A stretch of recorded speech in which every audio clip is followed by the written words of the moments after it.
Why do people commit crime? I'm sure that we've asked ourselves that question at least once in our life. What causes an individual to do things that are going to hurt themselves or others? Why do people choose to break the law? Is it a personal decision or something influenced by the world around them? I mean, there's many aspects that play into this. I mean, many theories that try to understand it from a broad perspective. Many of these theories, go into the aspect of criminology, how the criminal mind works. And today I'm going to try and tackle that. I'm going to try and tackle a couple of those theories and what exactly some of them mean, and how it helps kind of evolve the criminal mind. And to do that, I'm going to take a look at arguably one of the best TV villains that we have had in a long time. And probably not the one that you're looking for from this series, but one that I think would be a better testament to this. I would like to talk about Saul Goodman from Better Call Saul and Breaking Bad. A criminal defense attorney who's not just an attorney, but someone who launders money and helps keep Walter White's drug empire running in Albuquerque, New Mexico. Now, for some character backstory, Saul Goodman, James Jimmy McGill, is a charismatic, quick-witted lawyer. He's skilled in reading people, exploiting laws, loopholes. He serves as a problem solver and enabler for criminals, including Walter White and Jesse Pinkman. He's torn between ambition, loyalty, and conscience. He embodies tension between talent and morality. He shows personal desire, circumstance, and cleverness. And he transforms himself from a sympathetic underdog into a self-serving, yet surprisingly likable figure. Now, Saul Goodman is involved in serious criminal activity. He helps drug dealers launder money. He avoids law enforcement and continues illegal operations instead of stopping crime. He uses legal skills to protect it. So why would a lawyer risk everything to support criminals? Well, for Saul, I think there are three criminological theories that play into how he thinks and acts.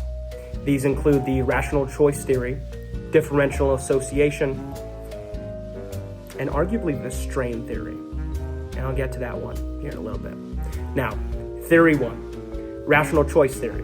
It's a framework for modeling human decision-making that assumes individuals act in their own best interests by calculating risks and rewards to maximize personal gain or utility. It shows that when faced with alternatives, people choose the option that provides the greatest benefits at the lowest cost. This theory essentially says that people commit crimes when they believe the benefits outweigh the risks. For Saul, he makes huge amounts of money through laundering for Walter White. He believes that he can outsmart the system by using legal loopholes around the DEA and the justice system. And he carefully plans to avoid getting caught, and he always has a backup plan, which is arguably how he conveniently has a way of getting to Nebraska once Walter White gets caught and Jesse Pinkman goes running and stuff like that. Anyways, that's stuff that if you want to watch the show, watch it. If you haven't, please do. Further examples for this is how, like I said, people commit crimes when they believe the rewards outweigh the risks. Saul knows that helping drug traffickers is illegal and dangerous, but he also knows that it pays extremely well. He uses his legal expertise to reduce his chances of getting caught. Saul chooses to work with criminals because the financial reward is worth the calculated risk. And if crime is a calculated decision based on minimizing punishment, then Saul carefully plans how to launder his money and protect clients. He exploits loopholes in the legal system, and he structures deals to keep himself insulated from direct blame. So Saul is not acting impulsively. He's strategically committing crime whilst trying to avoid the consequences. Now, theory two, differential association. Differential association theory, developed by Edwin Sutherland, proposes that criminal behavior is learned through social interaction with others, primarily with intimate personal groups. Individuals become delinquent when they are exposed to an excess of definitions favorable to law violation over those that uphold the law. So this theory essentially says that people learn criminal behavior from those around them. Now, Saul learns criminal behavior long before Walter White and Jesse Pinkman. But just for the sake of staying on topic, Saul works closely with drug dealers, bad people. That's his clientele. That's who he tries to stay around. So Walter White and Jesse Pinkman. And over time, that crime becomes normal to him. He doesn't just defend criminals, he learns from them, he adapts, and he becomes part of their world.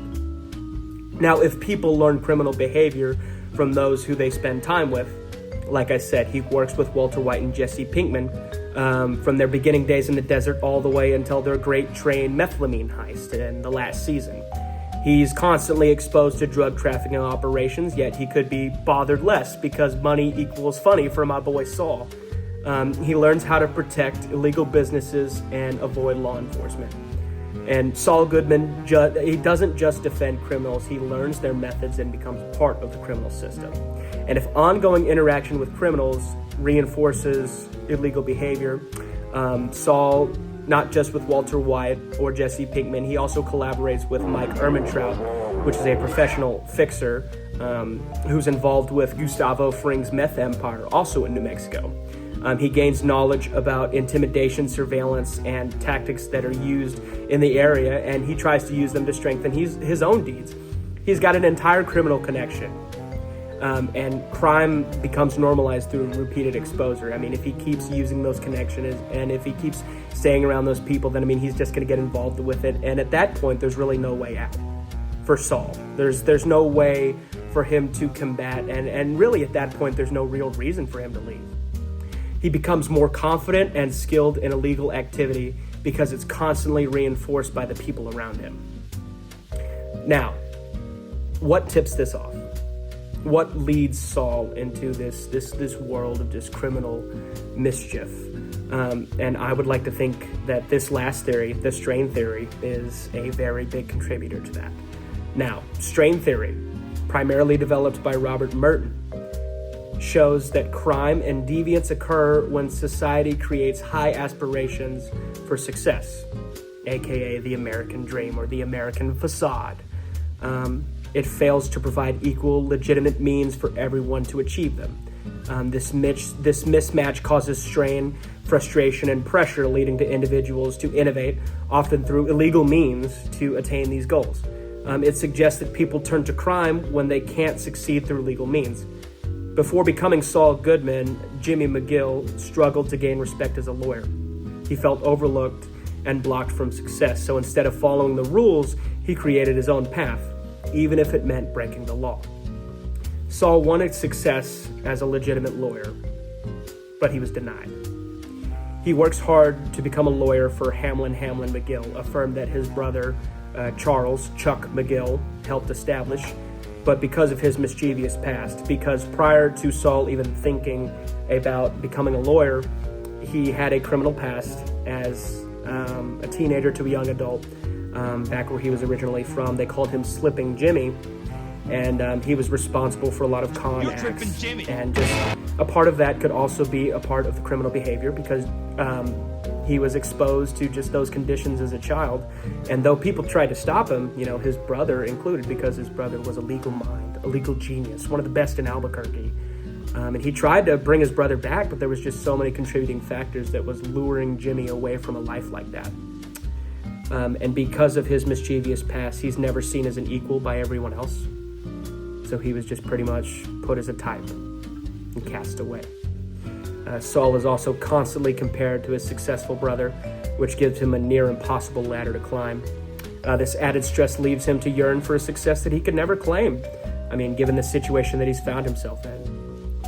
And he turns to criminal clients and illegal activities to achieve the success he couldn't get on the straightforward path. Because those are the people that he knows. Those are the people that he's been around. Emotional strain is caused by rejection and a lack of recognition. Jimmy's brother undermines his legal career, and that causes him to feel betrayed and looked down on. And so Jimmy starts to build resentment towards the legal system, towards the system that he thought he was going to be a part of. So he rejects the system entirely, and he creates the Saul Goodman identity, and he embraces crime instead of fighting for legitimacy. So what can we learn from Saul Goodman? Crime isn't always about being just a bad person. It can be influenced by choices, environment, and pressure to succeed. Now, understanding these factors help us better understand and prevent crime in the real world. In the case of Saul Goodman from Breaking Bad, his criminal behavior can't be explained by just one reason. It's the result of multiple influences working together. Strain theory shows how pressure blocked success and pushed him towards illegal opportunities. Differential association explains how being surrounded by criminals normalized that behavior. And rational choice theory reveals how he ultimately made calculated decisions to benefit from crime. When we put those theories together, we see that crime is not simply about good or bad, but it's about a shaped environment, experience, and choices. It's why criminological theories are so important. They help us understand the deeper causes of crime, which allows society to create better prevention strategies, fairer laws, and more effective ways to address criminal behavior. So I'd like to draw it back. Why do people commit crime? Why do they break the law? It's because of what they've been around, what they've seen, how they've grown up, and how society could have ultimately pushed them aside. You know, some people don't get the cards that other people have been dealt, and that leads them down a dark path. Which is why the criminal mind is so important to be understood. Why criminology is so important to be understood. Because it gives us the context that we need to make these decisions and to understand it in its entirety. So, that being said, thank you for being here for my little spiel. My name's Colby Cook. I don't think I said that at the beginning, but I'm going to say it now. And thank you for being with me today. Good afternoon, good evening, or good night, wherever you are. And adios.